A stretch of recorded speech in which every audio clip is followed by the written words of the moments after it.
ഹരേ കൃഷ്ണ. എല്ലാവർക്കും മാധവത്തിലേക്ക് സ്വാഗതം. ഇന്നത്തെ ദിവസം തൈപ്പൂയം, പൗർണമിയും പൂയവും കൂടി വരുന്ന ദിവസത്തിനാണ് പ്രാധാന്യം. പക്ഷേ കേരളത്തിലെ പല ക്ഷേത്രങ്ങളിലും നാളെയാണ് തൈപ്പൂയമായി ആഘോഷിക്കുന്നത്. കാരണം ഉദയത്തിൽ നാളെയാണ് പൂയം വരുന്നത്. പഴനി ഉൾപ്പെടെയുള്ള ക്ഷേത്രങ്ങളിൽ ഇന്നാണ് തൈപ്പൂയമായിട്ട് ആഘോഷിക്കുന്നത്. അതുകൊണ്ട് നമുക്ക് 2 ദിവസവും പ്രാർത്ഥിക്കാം. പ്രത്യേകിച്ച് ഇന്നത്തെ ദിവസം തീർച്ചയായും നമ്മളെല്ലാവരും പ്രാർത്ഥിച്ചിരിക്കണം വേലായുധ സ്വാമിയെ. പിന്നെ ഞാൻ മുമ്പത്തെ വീഡിയോയിൽ പറഞ്ഞതുപോലെ പൗർണമി ആയതുകൊണ്ട് ലളിതാ സഹസ്രനാമം ജപിക്കുക. എങ്ങനെയാണ് ലളിതാ സഹസ്രനാമം ജപിക്കേണ്ടതെന്നുള്ള വിധിയുണ്ട്. ആ വിധി ഞാൻ ഇതിനു മുമ്പ് പറഞ്ഞിട്ടുണ്ട്. ഇതിൻ്റെ തൊട്ട് മുമ്പത്തെ വീഡിയോയിൽ അത് കേൾക്കുക. അതനുസരിച്ചിട്ട് ലളിതാ സഹസ്രനാമം ജപിക്കുക. അതല്ലെങ്കിൽ അതിനും സമയം കിട്ടുന്നില്ലെങ്കിൽ അമ്മേ നാരായണ, ദേവി നാരായണ, ലക്ഷ്മി നാരായണ, ഭദ്രേ നാരായണ എന്നുള്ള മന്ത്രം 7 തവണയെങ്കിലും ജപിക്കുക. അതിനും പറ്റുന്നില്ലെങ്കിൽ ദുർഗാ സപ്തശ്ലോകി ഞാൻ ഇതിനു മുമ്പത്തെ വീഡിയോയിൽ ഇട്ടിരുന്നു. ദേവി മഹാത്മ്യം മുഴുവൻ പാരായണം ചെയ്യുന്നതിന് തുല്യമാണ് ദുർഗാ സപ്തശ്ലോകി ജപിക്കുന്നത്. അത് നിങ്ങൾക്ക് ജപിക്കാം. പിന്നെ മറ്റൊരു കാര്യമുള്ളത്, ഇന്ന് വ്യാഴാഴ്ചയാണ്. ഭഗവാൻ ഏറ്റവും ഇഷ്ടപ്പെട്ട ദിവസമാണ്. അതുകൊണ്ട് ഭഗവാനെ വിളിച്ച്, ഭഗവാൻ നാരായണനെ വിളിച്ച് പ്രാർത്ഥിക്കാം. അതുപോലെ 8 മണിക്ക് ശേഷം എപ്പോഴും പറയുന്നതാണ്, പൗർണമി ദിവസം വരാഹി ദേവിക്ക് വളരെ വിശേഷമാണ്. 8 മണിക്ക് ശേഷം വരാഹി ദേവിയെ പ്രാർത്ഥിക്കാം. കാരണം രാത്രി ദേവതയാണ് വരാഹി ദേവി, ക്ഷിപ്ര പ്രസാദിനിയാണ്. അപ്പോൾ ഇത്രയാണ് ഇന്നത്തെ ദിവസം ചെയ്യേണ്ടത്. ഇന്ന് പറയാൻ വന്നിരിക്കുന്നത് ചതുർത്ഥിയെ പറ്റിയാണ്. ഒരു മാസം 2 ചതുർത്ഥികൾ വരും. 2 ഏകാദശി, 2 ഷഷ്ടി എന്ന് പറയുന്നത് പോലെ 2 ചതുർത്ഥികൾ വരും. ചതുർത്ഥി ഭഗവാൻ വിഘ്നേശ്വരന് വളരെ വളരെ വിശേഷപ്പെട്ട ദിവസമാണ്. അമാവാസിക്ക് ശേഷം വരുന്ന ചതുർത്ഥിയെ ശുക്ലപക്ഷ ചതുർത്ഥി എന്നാണ് പറയുന്നത്. അതിനെ വിനായക ചതുർത്ഥി എന്നും പറയുന്നു. പൗർണമിക്ക് ശേഷം വരുന്ന ചതുർത്ഥിയെ കൃഷ്ണപക്ഷ ചതുർത്ഥി എന്ന് പറയുന്നു. അതുപോലെ സംകഷ്ടി ചതുർത്ഥി അല്ലെങ്കിൽ സങ്കടഹര ചതുർത്ഥി എന്നും പറയുന്നു. ഈ തിഥിയിൽ ഗണേശ പൂജ ചെയ്യുന്നത് എല്ലാവിധത്തിലുള്ള തടസ്സങ്ങളും ഒഴിവാക്കും. രണ്ടും വളരെ വളരെ വിശേഷപ്പെട്ടതാണ്. മാഘമാസത്തിലെ കൃഷ്ണപക്ഷ ചതുർത്ഥി മാഘി ചതുർത്ഥി എന്നറിയപ്പെടുന്നു. ആ സംകഷ്ട ചതുർത്ഥിയെ തിൽ ചൗത്ത് എന്നും അറിയപ്പെടുന്നു. അതുപോലെ ശഗത് ചൗത്ത് എന്നും അറിയപ്പെടുന്നു. രാജസ്ഥാനിൽ ശഗത് എന്ന് പറയുന്ന ഒരു ഗ്രാമമുണ്ട്. ആ ഗ്രാമത്തിൽ ശഗത് ചൗത്ത് മാത എന്ന് പറയുന്ന ഒരു ദേവീക്ഷേത്രമുണ്ട്. ആ ദേവീക്ഷേത്രത്തിൽ വളരെ വിശേഷപ്പെട്ട ഉത്സവമാണ് ഈ ദിവസം നടക്കുന്നത്. രാജസ്ഥാൻ്റെ തലസ്ഥാനമായ ജയ്പൂരിൽ നിന്നും ഏകദേശം 150 കിലോമീറ്റർ അകലെയാണ് ഈ ഗ്രാമം സ്ഥിതി ചെയ്യുന്നത്. ഈ ദിവസം വരുന്നത് ജാനുവരി 29-ാം തീയതി തിങ്കളാഴ്ച ദിവസമാണ്. സംകഷ്ടി ചതുർത്ഥിയാണ്. വളരെ വിശേഷപ്പെട്ട ചതുർത്ഥിയാണ്. ഏറ്റവും വലിയ ചതുർത്ഥിയാണ് ഈ ദിവസം ഉള്ളത്. തിങ്കളാഴ്ച ദിവസം ജാനുവരി 29-ാം തീയതി. ഈ ദിവസം വ്രതമനുഷ്ഠിച്ച് നമ്മൾ ഭഗവാനെ പ്രാർത്ഥിച്ചാൽ സകല വിധത്തിലുള്ള സാമ്പത്തികമായ ബുദ്ധിമുട്ടുകളിൽ നിന്നും നമുക്കൊരു മോചനം ലഭിക്കുമെന്നും സകല വിധത്തിലുള്ള സങ്കടങ്ങളിൽ നിന്നും മോചനം ലഭിക്കുമെന്നും പറയുന്നു. പുതിയ കാര്യങ്ങളൊന്നും തുടങ്ങാൻ ഈ ദിവസം കൊള്ളില്ല. അതായത് ചതുർത്ഥി ദിവസം നമ്മൾ പുതിയ കാര്യങ്ങളൊന്നും തുടങ്ങരുത്. പ്രാർത്ഥനയ്ക്കായിട്ടാണ് ഉപയോഗിക്കേണ്ടത്. ഭഗവാൻ ഗണപതിയെ ഈ ദിവസം, അതായത് ജാനുവരി 29-ാം തീയതി തിങ്കളാഴ്ച ദിവസം ദ്വിജപ്രിയ രൂപത്തിലാണ് പ്രാർത്ഥിക്കേണ്ടത്. കറുത്ത എള്ളും ശർക്കരയും ഉപയോഗിച്ചിട്ടുള്ള പലഹാരങ്ങൾ ഭഗവാന് നൈവേദ്യമായി സമർപ്പിക്കാം. രാവിലെ ഏറ്റവും ഉത്തമമായ അമൃതകാൽ സമയമെന്ന് പറയുന്നത് രാവിലെ 7:11 മുതൽ 8:32 വരെയുള്ള സമയമാണ്. അതുപോലെ ശുഭകരമായ മറ്റൊരു സമയവുമുണ്ട് 9:43 മുതൽ 11:14 വരെ. വൈകുന്നേരം 4:37 മുതൽ 7:37 വരെയുള്ള സമയവും വളരെ വളരെ വിശേഷപ്പെട്ടതാണ്. ഇനി എങ്ങനെയാണ് ഭഗവാന്റെ വ്രതം എടുക്കേണ്ടത്? നമ്മൾ വ്രതം എടുക്കുന്നതിൻ്റെ തലേ ദിവസം നമ്മൾ സാധാരണ വ്രതത്തിലിരിക്കുന്നത് പോലെ തന്നെ മാംസാഹാരങ്ങളും എല്ലാം ഉപേക്ഷിച്ച് ശുദ്ധാഹാരത്തിലിരിക്കുക. പിറ്റേ ദിവസം, അതായത് സംകഷ്ടി ചതുർത്ഥി ദിവസം 29-ാം തീയതി തിങ്കളാഴ്ച ആരോഗ്യം അനുവദിക്കുന്നെങ്കിൽ ഉപവസിക്കാം. അതല്ലെങ്കിൽ നമ്മളുടെ ആരോഗ്യത്തിന് അനുസരിച്ചിട്ടുള്ള ഭക്ഷണ പദാർത്ഥങ്ങൾ കഴിക്കാം. ജലം മാത്രം കുടിച്ചിരിക്കാം, പാലും പഴവും ഭക്ഷിച്ചിരിക്കാം, ഒരു നേരം അരിയാഹാരം കഴിച്ച് ബാക്കി 2 സമയങ്ങളിലും പഴങ്ങൾക്ക് ഭക്ഷിച്ചിരിക്കാം. എങ്ങനെയാണോ നമുക്ക് പറ്റുന്നത് അതേ രീതിയിലിരിക്കാം. ഈ ദിവസം ഈ വ്രതം അനുഷ്ഠിക്കുന്നത് നമ്മുടെ സന്താനങ്ങൾക്ക് വളരെയധികം ഐശ്വര്യമുണ്ടാകുമെന്ന് പറയുന്നു. നമ്മുടെ സാമ്പത്തിക ബുദ്ധിമുട്ടുകളെല്ലാം മാറി ഉയർച്ചയിലേക്ക് പോകുമെന്നും പറയുന്നു. ഇതിനൊരു കഥയുണ്ട്. അതായത് പണ്ട് വിഷ്ണു ശർമ്മൻ എന്ന് പറയുന്ന ഒരു ബ്രാഹ്മണനുണ്ടായിരുന്നു. ഈ ബ്രാഹ്മണന് 7 പുത്രന്മാരാണ് ഉണ്ടായിരുന്നത്. പക്ഷേ ഈ മക്കളാരും വിഷ്ണു ശർമ്മൻ്റെ കൂടെ ജീവിച്ചില്ല. അവസാന കാലത്ത് വിഷ്ണു ശർമ്മൻ ഒറ്റയ്ക്കായിരുന്നു താമസിച്ചുകൊണ്ടിരുന്നത്. വൃദ്ധനായി. അങ്ങനെ വിഷ്ണു ശർമ്മൻ ഭയങ്കര ദുഃഖത്തിലാണ്. ഒരു ദിവസം വിഷ്ണു ശർമ്മൻ വിചാരിക്കുന്നു, ഈ സംകഷ്ടി ചതുർത്ഥി, അതായത് സംകഷ്ടി ചതുർത്ഥി ഒന്ന് വ്രതമായി എടുക്കാം എന്ന് വിചാരിക്കുന്നു. അങ്ങനെ വിചാരിച്ചിട്ട് ഇദ്ദേഹം മൂത്ത മരുമകളുടെ അടുത്തേക്ക് ചെല്ലുകയാണ്. എനിക്ക് വ്രതം എടുക്കണമെന്നുണ്ട്, എനിക്ക് വേണ്ട സൗകര്യങ്ങളൊക്കെ ഒന്ന് ചെയ്തു തരുമോ എന്ന് ചോദിക്കുന്നു. മൂത്ത മരുമകൾ യാതൊരു വിധത്തിലുള്ള കാര്യങ്ങളും അദ്ദേഹത്തിന് ചെയ്തു കൊടുക്കുന്നില്ല എന്ന് തന്നെയല്ല, അദ്ദേഹത്തെ അട്ടിപ്പായിക്കുകയാണ് ചെയ്തത്. അങ്ങനെ ബാക്കിയുള്ള എല്ലാ മരുമക്കളുടെ അടുത്തേക്കും ഇദ്ദേഹം ചെല്ലുന്നു. ആരും തന്നെ ഇദ്ദേഹത്തിന് വ്രതമെടുക്കാനുള്ള ഒരു സഹായവും ചെയ്തു കൊടുത്തില്ല. അവസാനം ഇദ്ദേഹം ഏറ്റവും ഇളയ മരുമകളുടെ അടുത്തേക്ക് എത്തുകയാണ്. ഇളയ മരുമകൾ വളരെ ദരിദ്രയായിരുന്നു, ആ മകനും വളരെ ദരിദ്രനായിരുന്നു.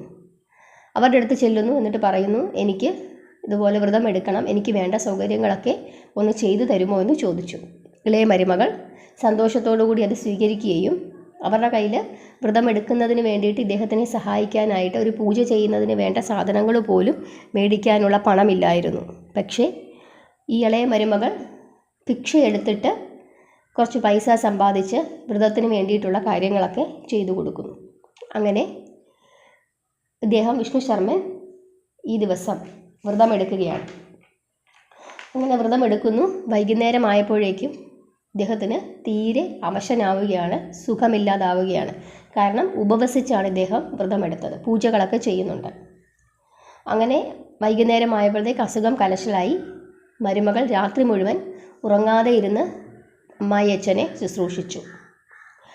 പിറ്റേ ദിവസം രാവിലെ മരുമകൾ എഴുന്നേറ്റ് കതക് തുറന്ന് പുറത്തേക്ക് നോക്കിയപ്പോൾ മുറ്റം മുഴുവൻ ധാരാളം രത്നങ്ങൾ വീണ് കിടക്കുന്നതായിട്ട് കണ്ടു. മരുമകൾ ആകെ ഭയന്നു. ദൈവമേ, ഇത് ഞാൻ എവിടുന്നാണ്, വല്ലയിടത്തുനിന്നും മോഷ്ടിച്ചുകൊണ്ട് വന്നതാണോ എന്ന ആളുകൾ എന്നെ സംശയിക്കും, ഞാനൊരു മോഷ്ടാവാണെന്ന് ആളുകൾ സംശയിക്കും, ഞാനിനി എന്ത് ചെയ്യുമെന്നൊക്കെ വിചാരിച്ച് നിലവിളിക്കാൻ തുടങ്ങി. പക്ഷേ വിഷ്ണു ശർമ്മന് കാര്യങ്ങളെല്ലാം മനസ്സിലായി. അദ്ദേഹം പറഞ്ഞു, ഇത് ഭഗവാൻ ബുദ്ധിമുട്ടുകൾ മാറുന്നതിന് വേണ്ടി, എല്ലാ സങ്കടങ്ങളും മാറുന്നതിന് വേണ്ടി തന്നതാണ് എന്ന് പറയുന്നു. അങ്ങനെ ഈ ദരിദ്രരായ മരുമകളും മകനും വലിയ സമ്പന്നനാവുകയാണ്. അപ്പോഴേക്കും മറ്റു മരുമക്കളും മക്കളും ഒക്കെ വന്നിട്ട് പറയുന്നു, വിഷ്ണു ശർമ്മൻ്റെ കയ്യിൽ ഒരുപാട് സമ്പത്തുണ്ടായിരുന്നു, ഈ സമ്പത്തെല്ലാം ഇളയ ആൾക്കാണ് കൊടുത്തത്, ഞങ്ങൾക്കൊന്നും തന്നില്ല എന്നും പറഞ്ഞ് വീണ്ടും വഴക്കുണ്ടാക്കാൻ തുടങ്ങുകയാണ്. അപ്പോഴാണ് വിഷ്ണു ശർമ്മൻ ഈ വ്രതത്തിൻ്റെ കഥ പറയുകയും അതിൻ്റെ ഫലമായാണ് ഇങ്ങനെ ഒരു ഐശ്വര്യം അവർക്ക് ഉണ്ടായതെന്നും പറയുന്നു. ഇതാണ് വ്രതകഥ. അപ്പോൾ നമ്മുടെ ഭാരതത്തിൽ ഈ ദിവസം, അതായത് 29-ാം തീയതിയാണ് സംകഷ്ടി ചതുർത്ഥിയായിട്ട് ആഘോഷിക്കുന്നത്.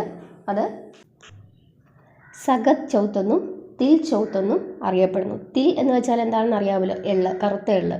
അപ്പോൾ കറുത്ത എള്ളു ചേർന്നിട്ടുള്ള പലഹാരങ്ങൾ അന്ന് ഭഗവാന് നൈവേദ്യമായിട്ട് വെക്കണം. ഭഗവാന്റെ രൂപം ദ്വിജപ്രിയ രൂപമാണ്.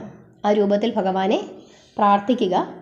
ഭഗവാനെ പ്രാർത്ഥിക്കുമ്പോൾ ഓം ദ്വിജപ്രിയായ നമ എന്ന് 108 തവണ ജപിക്കാം. വിഗ്രഹങ്ങൾ വെച്ച് പൂജ ചെയ്യുന്നവരാണെങ്കിൽ അഭിഷേകമൊക്കെ നടത്താം. അതല്ല, ഫോട്ടോയാണ് ഉള്ളതെങ്കിൽ ഭഗവാന്റെ ആ ഫോട്ടോയൊക്കെ രാവിലെ തന്നെ നിങ്ങൾ കുളിച്ച് വന്നിട്ട് പൂജാമുറിയെല്ലാം വൃത്തിയാക്കി ഭഗവാന്റെ ഫോട്ടോയെല്ലാം അലങ്കരിച്ച് ഭഗവാന് വിളക്കൊക്കെ കത്തിച്ച് രാവിലെ തന്നെ പ്രാർത്ഥിക്കാം. പിന്നെ വ്രതനിഷ്ഠയിലിരിക്കാം.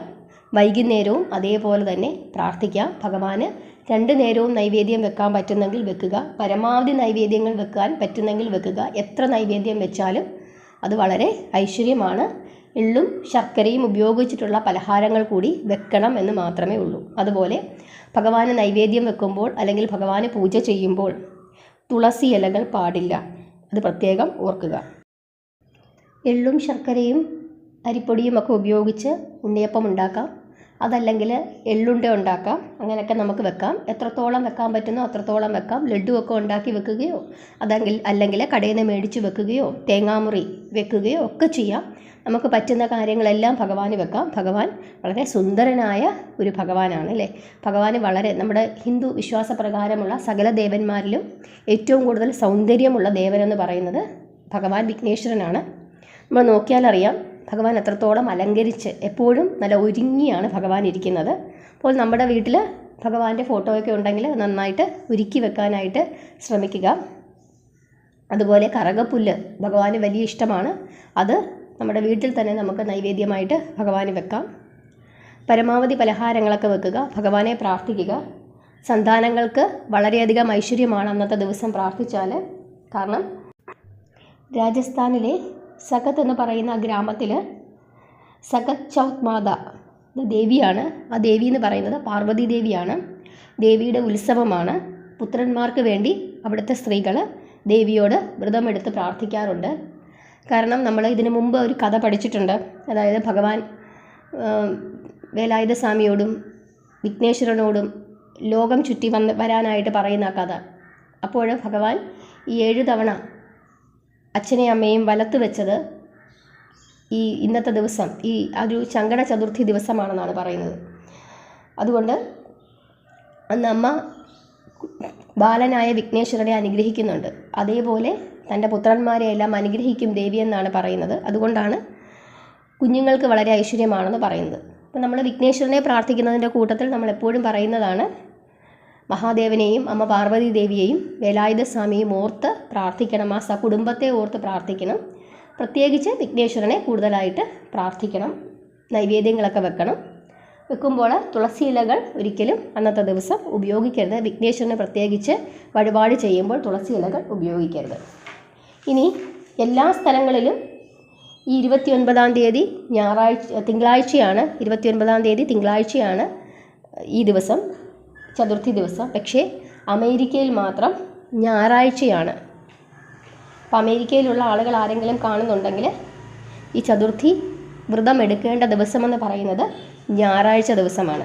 ബാക്കി എല്ലാ സ്ഥലങ്ങളിലും Australia, UK, Singapore, Zambia, Germany, മാലിദ്വീപ്സ്, മറ്റ് ഗൾഫ് രാജ്യങ്ങളെല്ലാവരും ചെയ്യേണ്ടത് 29-ാം തീയതി തിങ്കളാഴ്ചയാണ്. ഭാരതത്തിലുള്ളവരും തിങ്കളാഴ്ചയാണ് എടുക്കേണ്ടത്. പക്ഷേ അമേരിക്കയിലുള്ള ആളുകൾ 28-ാം തീയതി ഞായറാഴ്ചയാണ് എടുക്കേണ്ടത്.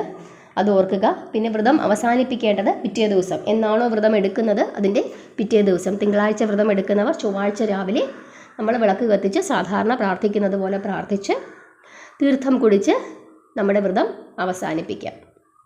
ഇങ്ങനെയാണ് ചെയ്യേണ്ടത്. എല്ലാവരും ഭഗവാനെ വിളിച്ച് പ്രാർത്ഥിക്കുക. ഭഗവാന്റെ പ്രാർത്ഥനകൾ പരമാവധി പ്രാർത്ഥിക്കുക. അന്നത്തെ ദിവസം പ്രാർത്ഥിക്കേണ്ട പ്രാർത്ഥനയെന്ന് പറയുന്നത് ഓം ദ്വിജപ്രിയായ നമ എന്ന മന്ത്രമാണ് 108 തവണ നമ്മൾ പ്രാർത്ഥിക്കേണ്ടത്. ബാക്കി വിഘ്നേശ്വരൻ്റെ പ്രാർത്ഥനകളെല്ലാം പ്രാർത്ഥിക്കാം. എന്നാലും ഈ ഒരു നാമം ഉച്ചരിച്ച് പ്രാർത്ഥിക്കുക. ഈ കഥ ഓർക്കുക. അത് വളരെ പ്രധാനമാണ്. അതായത് ഈ വിഷ്ണു ശർമ്മൻ്റെ കഥ നിങ്ങൾ ഓർക്കുക, അന്നത് കേൾക്കുക. അപ്പോൾ ഇപ്പോൾ നിങ്ങളിത് കേട്ടാലും വീണ്ടും ഒന്നും കൂടെ അന്നത്തെ ദിവസം എടുത്ത് ഈ കഥ കേൾക്കുകയോ അതല്ലെങ്കിൽ ആരോടെങ്കിലും പറഞ്ഞു കൊടുക്കുകയോ ചെയ്യുക. ഇതാണ് ചെയ്യേണ്ടത്. കാരണം അന്നത്തെ ദിവസം ഈ കഥ കേട്ട്, അതായത് ഈ സങ്കടഹര ചതുർത്ഥി കഥ കേട്ട് പ്രാർത്ഥിക്കണമെന്നാണ് പറയുന്നത്. അപ്പോൾ എല്ലാവർക്കും എല്ലാ ഐശ്വര്യങ്ങളും ഉണ്ടാകട്ടെ. ഭഗവാൻ എല്ലാവരെയും അനുഗ്രഹിക്കട്ടെ. ഹരേ കൃഷ്ണ.